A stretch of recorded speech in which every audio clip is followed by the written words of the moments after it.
Faith and Science. I decided to call the lecture Archaeology, the Bible and Me. I'm a professor of Hebrew Bible, Old Testament, in the Department of Religion, although since I became director of the Spurlock Museum, I have had very little time to teach, unfortunately. I do miss that. But the directorship of the museum is the busiest job I've ever had, though I love it. And it has been a wonderful experience for me as well. Let me just reiterate something that Rob said, and that is that you should come over. If you haven't been to the Spurlock Museum, it's just on the east side of Kranick Center for the Performing Arts, at the corner of Gregory Street over there and Oregon. And it is a collection that's about 100 years old now. We had our centennial in 2011. And we have everything there from ancient Near East. We have ancient Mesopotamian things. We have ancient Egyptian things. We have, as you'll see, I'm going to show you a slide a little bit later of a Greek papyrus fragment that happens to be the oldest surviving fragment anywhere in the world of the letter of James from the New Testament. So we have some biblically related things that I'll talk a little bit about tonight as well. And we have North and South American cultures. We have European cultures, Asian cultures, African cultures as well. And it's really quite a remarkable collection. So, as director of the museum, I'm required by law to for the museum. So now I've done that. I grew up in the Church of Christ, a conservative Christian Protestant group that has lots of weaknesses and some strengths as well. It came out of a tradition that spoke very strongly of rationalism. They reacted very strongly against Pentecostalism in the late 19th, early 20th centuries, and distinguished itself from the Pentecostals. And in its early days, it supported things like new translations of the Bible in modern English and such.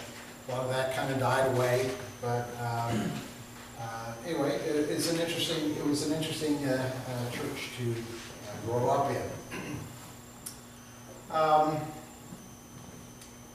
One of the things that really changed me and brought me into the study of the Bible as an academic discipline was that at age 18, after I graduated from high school and when I was about to go to college,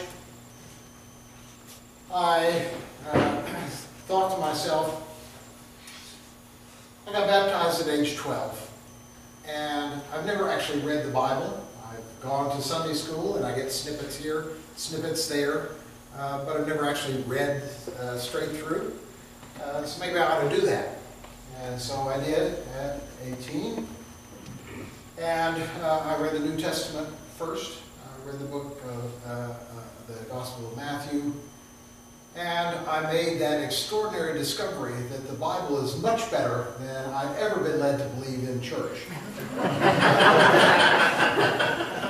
If you actually read it as a book, you know, each one of the books as a real book and not as a group of verses and chapters, but as a full-blown book with narratives, to the Gospels, so that you can actually follow how the story works its way toward a climax and has all sorts of suspense and drama in it. I just never even thought that was part of any biblical book. So I read the New Testament and fell in love with it, and I thought, well, I better read the Old Testament too. I do have to admit that was somewhat of a bigger slog. And even though I do teach Old Testament here, I actually know better than to have students read large sections of Leviticus or Numbers in introductory courses because it's just not going to work. But in spite of the fact that there are parts of the biblical text that do require certain specialized interests to really keep you going, I found it also to be much more dramatic and powerful than I had ever really gotten a sense of in church.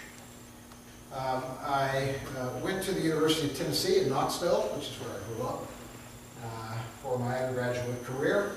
There was a Department of Religious Studies there. I began as a history major, but started taking so many courses in religious studies that I wound up with a double major kind of by accident. And the major that I was most interested in turned out to be the religion major. And there I got interested into the larger world of the ancient Near East that plays the context, essentially, of Israel and the development of the Bible. And one of the things that I discovered that has stayed with me all through my life is that both the Bible and the world that produced it are much more complex than you get simply by reading the Bible and not extending out beyond that. So at the University of Tennessee, I got classes on religions of the ancient Near East, where I was introduced to the religious literature of Mesopotamia and Egypt and the Canaanites, and how those religious traditions related to Israel. And that became an interest that I had that has continued. And most of my research and most of the things that I publish on actually have to do with how the cultures surrounding Israel influenced particularly the beginnings of Israelite religion. And I'll talk about that a little bit more. One of the other things that happened when I was just starting out in college was that I read C.S. Lewis for the first time. And one of the things about C.S. Lewis that surprised me a great deal was that he was not a fundamentalist. And this became very important to me because he seemed to be a faithful Christian, and yet he could say things in books like The Problem of Pain or Reflections on the Psalms, like, it doesn't matter to me whether Adam and Eve were actual people and actually lived historically. It's what that story tells us about human nature and the relationship between God and humans that really counts. And that was something that very early in my university career, when I was beginning to see that there were these close connections between other religious traditions of the Near East, and that there were areas of the biblical books that didn't quite jive with other areas of the Bible. This really became very important to me as I began looking at the Bible more critically. In fact, I think because of C.S. Lewis, I really did begin to realize that however you interpret the notion of inspiration of Scripture, what is absolutely certain is that inspiration of Scripture is not equal to inerrancy of Scripture. And the notion that narrative materials in the Bible have to be history and have to be scientifically accurate, or else somehow God is lying to us. That kind of argument, I realized simply did not fit what I was finding concerning how the Bible actually worked. But not only that, I began to realize that the Bible itself never claims that all of its narratives have to be understood as straight history. In fact, if you pay attention, of course, you discover that there are all sorts of narratives in the biblical text that, that are clearly not designed to be taken as history. Most famous examples, of course, are the parables of Jesus. Those are stories that are designed and organized to make a very particular point. Most people recognize that that those stories, there's no necessary connection between whether they actually happened and their validity. And so recognize that Jesus used fictional stories all the time to make his points. And in fact, fiction is often the best means to convey a point. And that's why most of the greatest literature from the ancient world is fiction. We feel much closer to the Iliad and the Odyssey, to the great plays of the Greek tragedians, to the works of Shakespeare, to the works of Charles Dickens, than we do to Herodotus, the father of history, Thucydides, the great historian of the Peloponnesian War in Greece, or Xenophon. Those are of interest, particularly to historians, but they don't tell you the truth the way the fictional materials do. Another great example, of course, is Aesop's Fables. Wonderful, wonderful stories. Nobody would mistake them for history, but they tell you everything you need to know about human nature in many ways. Okay? So once I realized that we don't have to really worry about the issue of forcing the biblical narratives into a historical framework all the time. Doesn't mean there isn't history there. There is history there. But we don't have to force our everything into a historical mold, and therefore we're free to actually take the biblical text at its own requirements, rather than force our requirements on the biblical text. And once I felt free about that, then spending time trying to understand how Israel came to understand its relationship with God, how it came to understand who its God was, and how, in fact, you can actually follow a long, centuries long development of their understanding who God is, so that you can understand that the religion of the ancestors, Abraham, Isaac, and Jacob, as it sort of peeks through the stories in Genesis, that's quite different from the religion of Moses, which is quite different from the religion of Solomon, which is quite different from the religion of Isaiah, which is quite different from the religion of Jeremiah, which is quite different from the religion of Ezra and Nehemiah.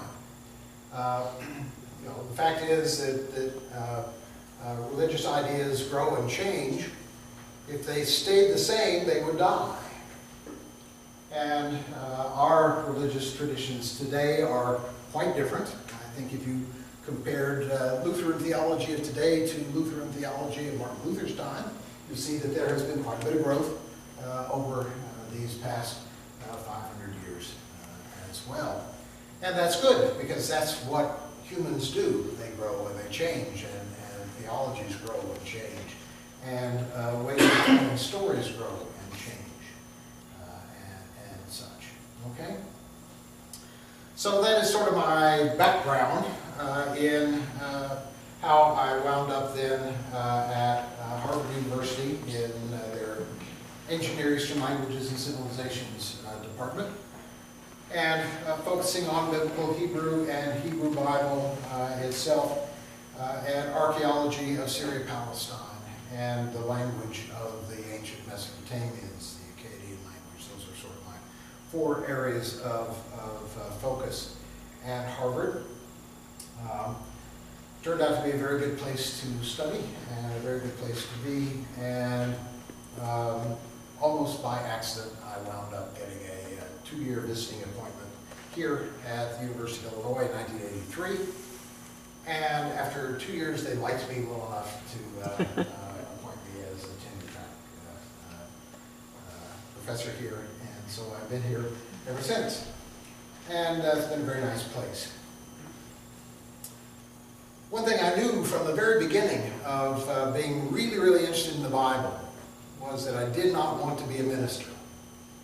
I wanted to study the Bible, but I knew that I didn't want to, I did not have the temperament to do all the myriad things that a minister does. So I sort of got the best of all worlds here, in that I can study the Bible, but I don't get phone calls at 2 o'clock in the morning. So that has worked out well.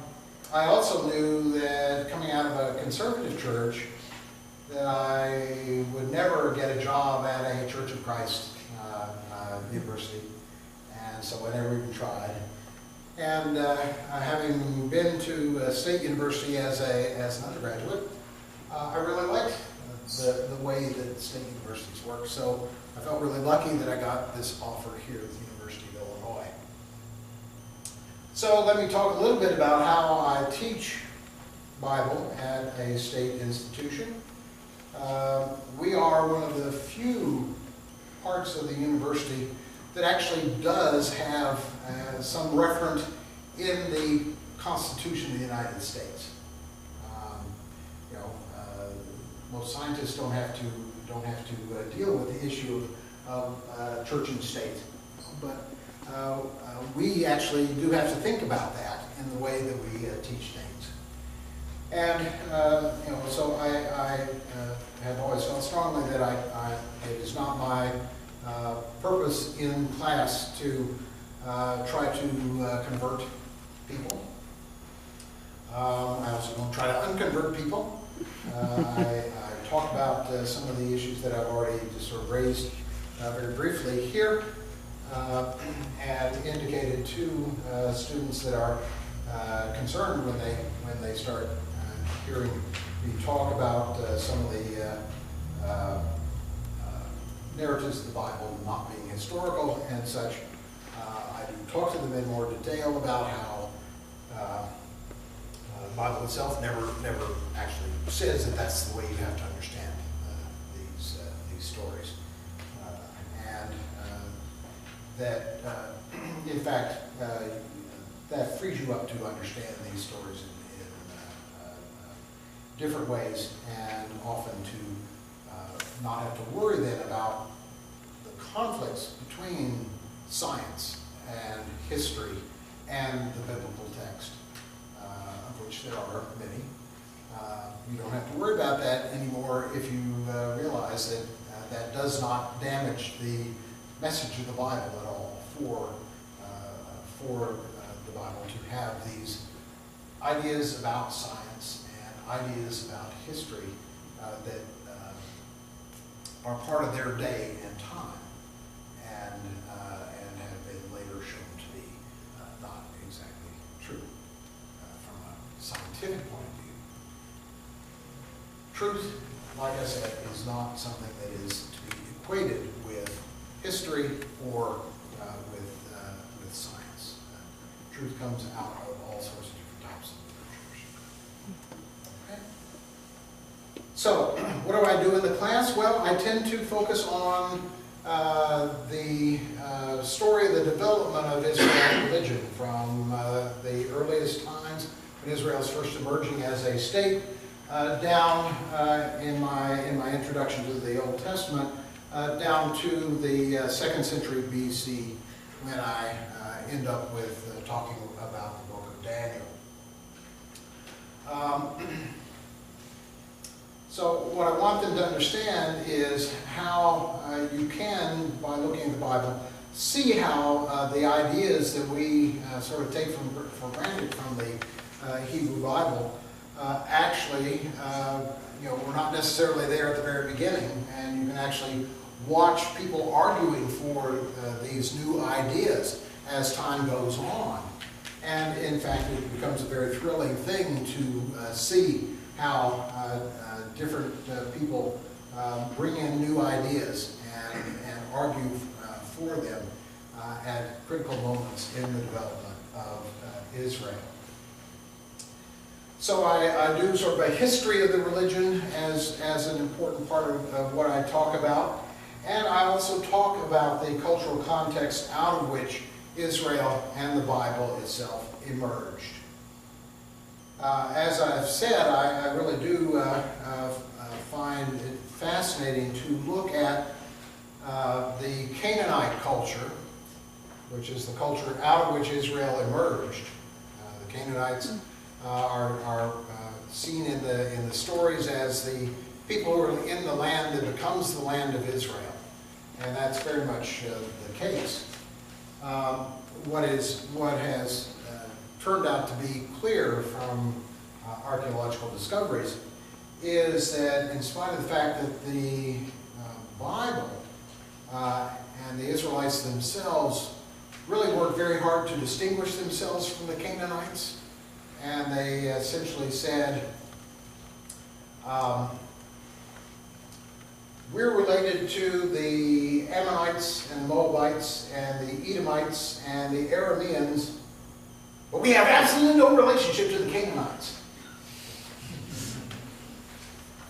But with the discovery of the one surviving library of ancient Canaanite religious texts found at a city in northern Syria called Ugarit back in the 1920s and 30s, what has become clear, in fact, is that the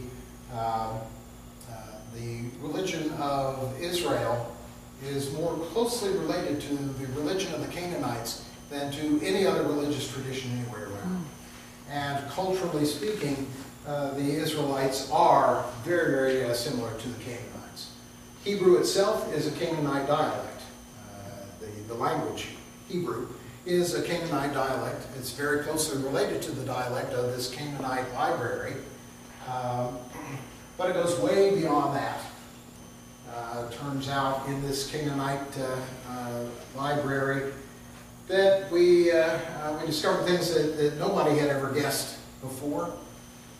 Everybody thought that there was Israel's God, and then there was Baal, who was the king of the Canaanite gods and the rival to Israel's God. These texts actually deal with Baal quite extensively. They actually tell you how he became the head of the divine council. But the big surprise in these texts is that it turns out that Baal is not the king of the gods. He's actually second in command. He actually becomes the co-regent, the younger co-regent, with another god who is the great god, the God who created the world and who grants children to people to continue their family line and such, who's called the kind, the compassionate God, the father of Adam, father of Adam, the father of humanity. The word Adam means humanity. And more surprisingly was what this God's name was. It turns out this God's name is El, E-L. And why that's significant is because in Genesis and early parts of Exodus, the biblical text tells us that the God of the ancestors, the God worshipped by Abraham, Isaac, and Jacob, was actually named El. In Exodus 6, verses 2 and 3, Yahweh, the new name of God that he reveals to Moses, Yahweh says, I am Yahweh. I appeared to Abraham, Isaac, and Jacob as El Shaddai, El, the one of the mountain. But by my name Yahweh, I did not make myself known to them. So in Exodus 6, it explicitly says that the ancestors did not know the name Yahweh. They worshiped God under the name of El. And that's the name of the king of the Canaanite gods in the tablets, the Canaanite tablets from Pitard. And when you look at the stories that we have from the Canaanite library, it turns out that El is doing exactly the kinds of things that he's doing in the stories of Abraham, Isaac, and Jacob. There is one epic from the library about a very righteous old man by the name of Daniel, but without the yeah in the middle, so Daniel, who is too old. He and his wife are too old to have children anymore, but they never had a son, and they really wanted the son. And so they pray to their patron god, who is Baal. Turns out Baal cannot grant children to humans. He's the fertility god for plants and animals. So he goes to El and asks El to do something for Don El and his wife Donatia. And El decides to grant them a child in their old age. So he reinvigorates Donatia, and she becomes pregnant, and they have a son in their old age. Now, have you ever heard of a story like that? It's just, it's really quite fascinating. What El does in these stories in the Canaanite library is what he does in the stories of the ancestors in Genesis. When it comes to very early Israel, with Yahweh, what do they do when Yahweh becomes their national deity at Mount Sinai? They build him not a permanent shrine, they build him a tent shrine, right? The tabernacle. Interestingly enough, El, in the Canaanite material, does not live in a palace like all the other gods do. He lives in a tent. So there are just all these things that indicate that the Canaanite El is essentially the God who is basically Israel's God. And so we actually sort of have a prehistory of Israel. Before Israel comes into existence, we now are able to pick up clues from the biblical text itself. There's a place in Genesis 33 where Jacob buys some land near Shechem, builds an altar, and he names the altar El Elohei Yisrael, which means El is the God of Israel. Okay?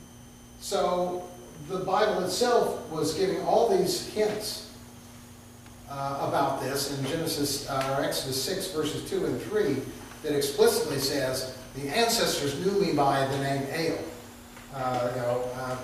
Nobody really understood that until we began to understand that there was a deity, El, that was the ancient deity, and certain parts of the text in Exodus are absolutely right that the name Yahweh does not appear until the time of Moses.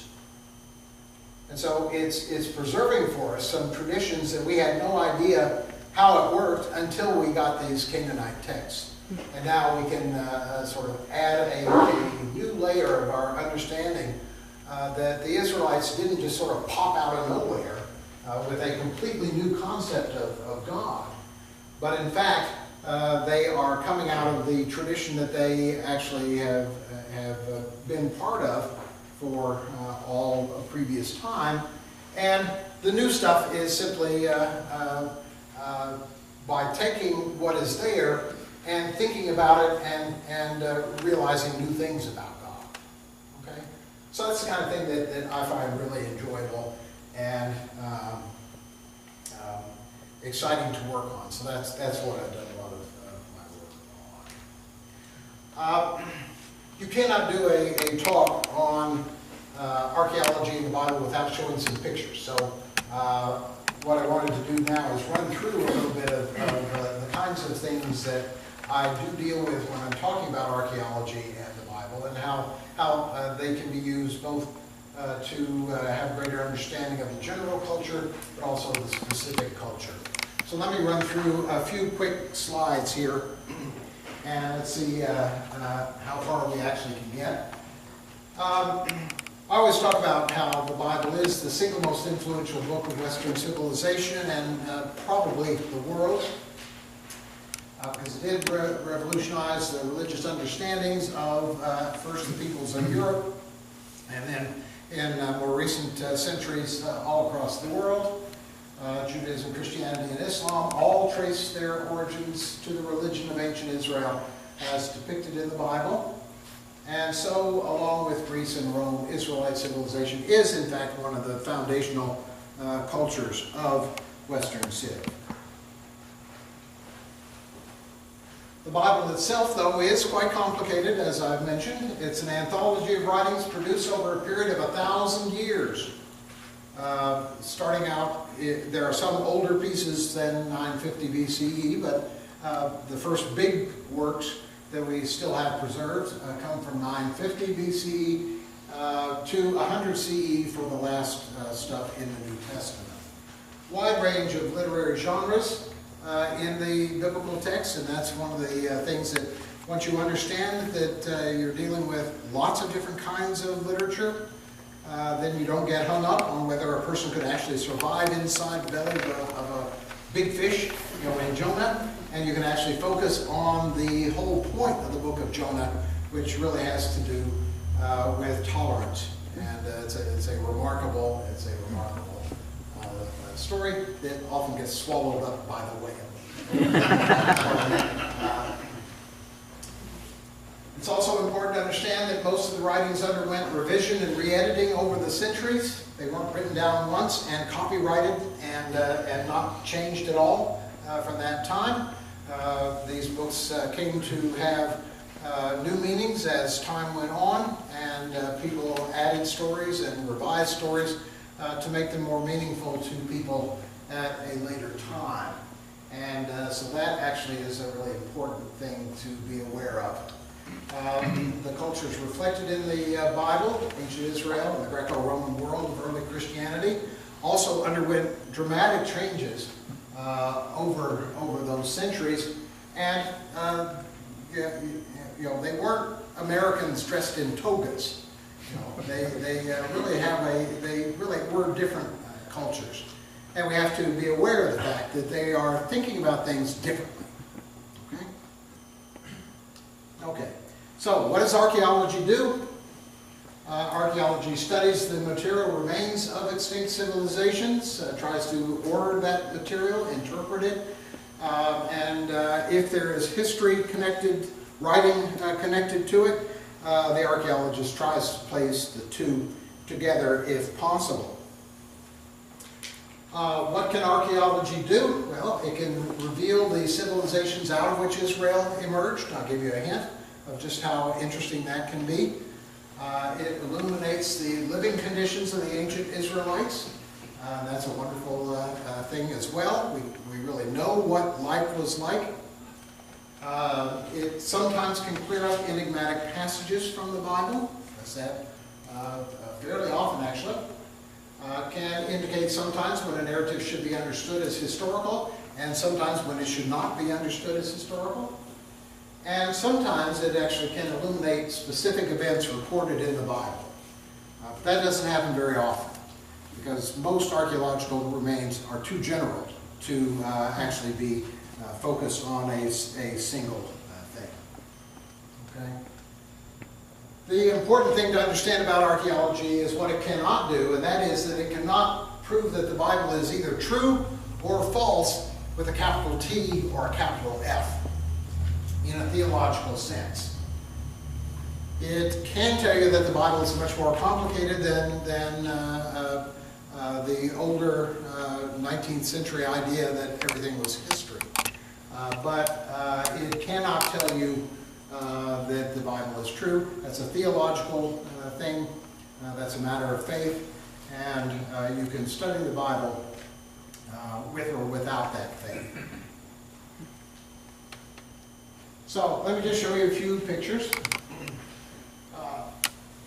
When you go to the ancient near, when you go to the Middle East and you want to go see an ancient city, most of the time people will go, your tour guide will take you out to an area where there's a rather artificial looking hill like this and say, that was the great city of Megiddo. You look at it and you say, looks like a hill to me. And, but in fact these are where cities used to be. The reason that they are so artificially sloped and such has to do with the fact that city walls were built around these towns, and they sort of keep the town intact as it's built and rebuilt and rebuilt and reoccupied and reoccupied and destroyed over centuries. Here is a site. They're called tells in the Middle East. You can see this one right here. One thing that's interesting about this one, oh, I guess it didn't, is that there's a suburb out here. So this is Tel Karkur right here. This is Tel Savoy. Oh, there it is. Yeah. So there's Tel Savoy, right there, close to the big town. Ancient cities were tiny compared to modern cities.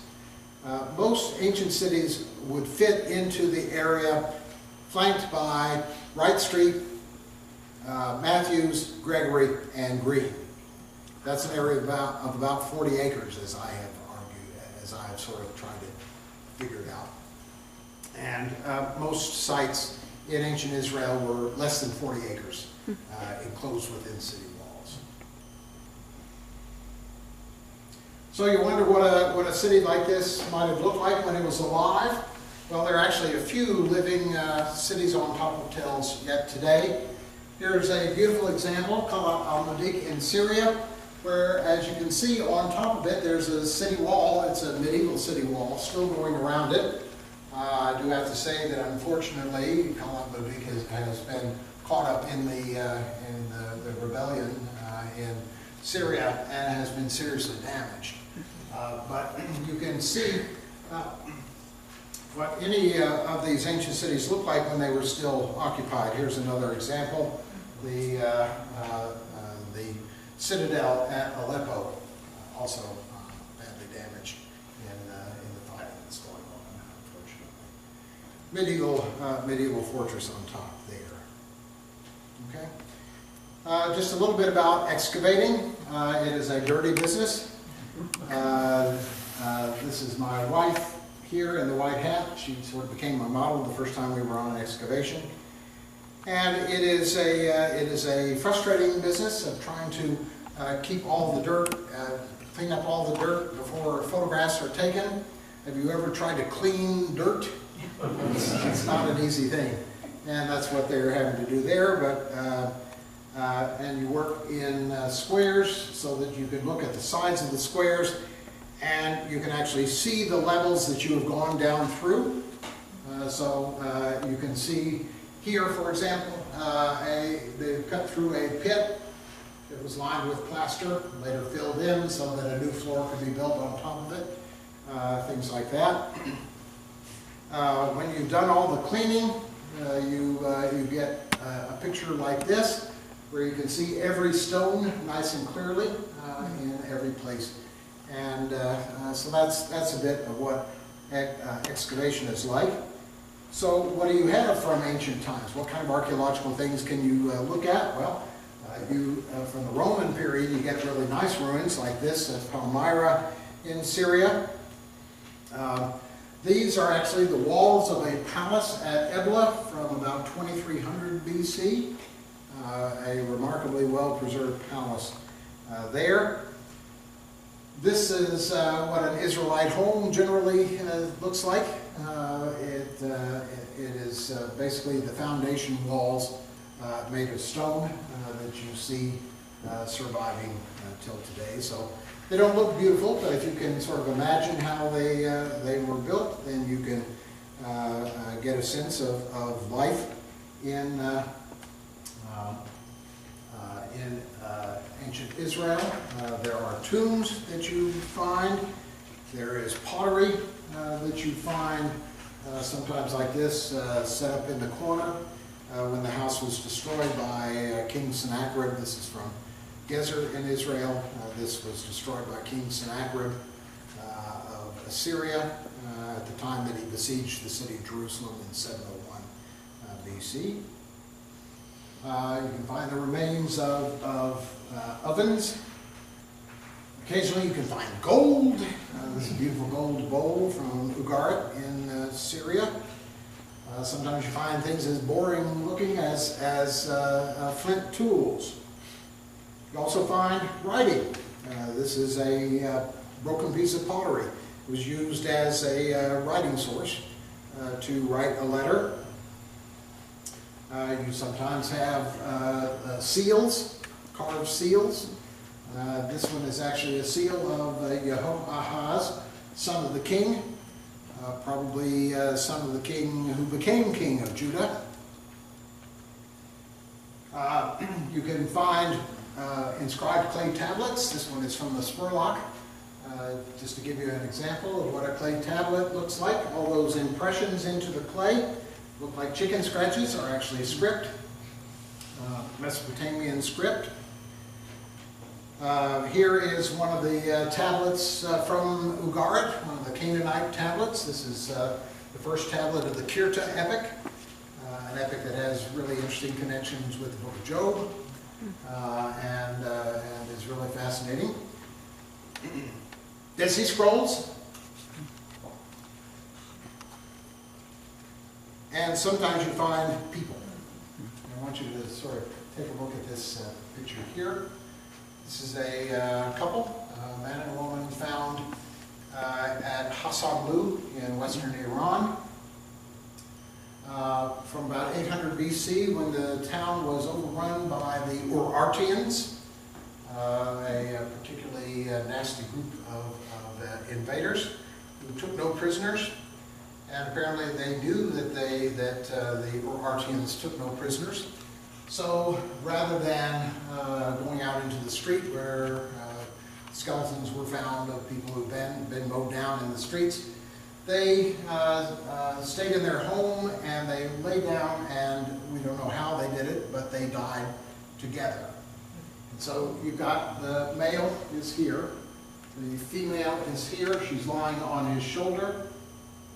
They are looking at each other, and if you look carefully, she has her hand on his cheek. 2,800 years ago.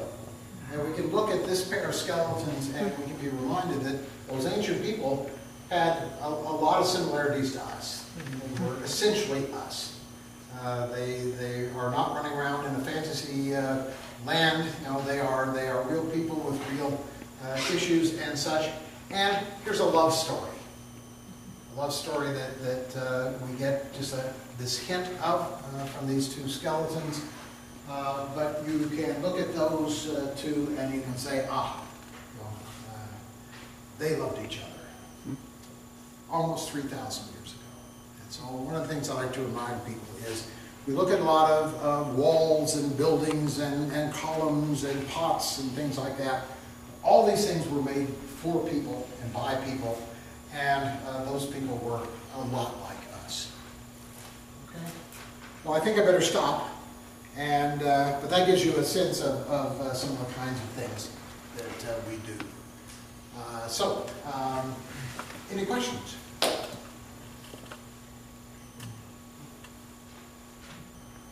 As a scholar, sir, how would you epitomize the revolution that means a nascent monotheism? Monotheism, that's a particularly powerful point. And one of those that actually is also very complicated in the Bible. Because there are lots of indications that monotheism really didn't become the primary Israelite idea until the destruction of Jerusalem by the Babylonians in the 6th century. We're so used to thinking of the prophets as the holders on to tradition, and the people who are worshiping all those other gods as having fallen away.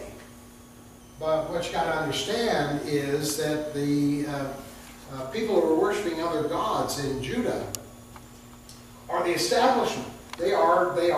It's the people it's the priesthood in Jerusalem that has not only the temple of Yahweh, but has places to worship other gods in the temple compound itself. And there are temples outside of the temple compound that have been found by archaeologists. And they are the establishment. The prophets are the anti-establishment. They are the outsiders. And they are arguing for something that is revolutionary. And it is not actually until the destruction of Jerusalem in which the people in charge in Jerusalem actually decided that Jerusalem could not be captured, and that God would never allow the city to be destroyed. They were proved wrong, and people like Jeremiah, who were not only on the outside, but who were in constant danger of being killed for his controversial views, he turned out to be right. When he said, if you don't change, God's going to allow the city to be destroyed and the temple to be demolished. And that's exactly what happened. And as a result of that, the people in exile, the priesthood in exile, said, well, maybe we ought to look back at what those guys had said. And they actually, the people who were the outsiders before the destruction of Jerusalem become the winners in the long run. But it really didn't happen until the 6th century. And so, people wondered, for example, why it is that the goddess Asherah seems to be the most popular goddess in Israel. The prophets talk about worshiping the Asherah poles and things like that all the time. Well, we now know why Asherah was the most popular goddess in Israel. That's because in the Canaanite text from Ugarit, guess who Asherah is? Asherah is Aal's wife. And so if Yahweh is Asherah, if Aal is Yahweh, then Aal's wife is Yahweh's wife. And so for a very long time, Asherah is worshipped right alongside of Yahweh. And it's only as actual monotheism says you can't have two, you can only have one. Yahweh, of course, as the patriarchal side of this, wins out.